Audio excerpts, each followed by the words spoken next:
अस्सलाम वालेकुम प्यारे बच्चों, नर्सरी क्लास। आज मैं आपको मिलवा रही हूँ एक नए हर्फ से। आप ये देखिए, ये जे रे अड़े की तरह है, लेकिन इसके ऊपर होते हैं 3 नुक्ते। सो इसको आप कहेंगे ये। इसको आप पढ़ेंगे इस तरह से, ये। इसकी आवाज़ है ये लफ्ज़ से है, लेकिन इसकी आवाज़ है ये। अब हम इससे लफ्ज़ पढ़ते हैं याला बाड़ी। ये है याला बाड़ी। ये जो हल्की हल्की बारिश है, बूंदाबांदी है, ये है याला बाड़ी। अब आप ये देखें, ओह बहुत बड़ा सांप, बहुत बड़े सांप को कहते हैं अजदहा।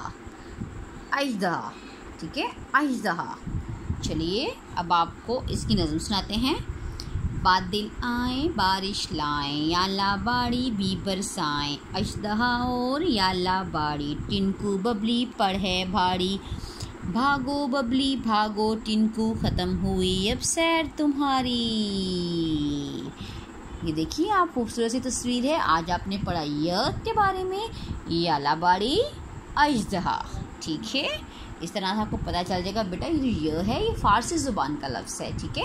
इसीलिए हम इसकी आवाज़ जो है, ये उर्दू का ज़ुबान का लफ्ज़ नहीं। इसका मतलब है ये याला बाड़ी का मतलब भी बारिश है, ये भी एक फ़ारसी ज़ुबान का लफ्ज़ है, और अजदहा भी एक फ़ारसी ज़ुबान का लफ्ज़ है। इसका मतलब होता है बहुत बड़ा सांप। तो आप बच्चों को बस इतना बताएं, य याला बाड़ी, य अजदहा, अजदहा, ठीक है।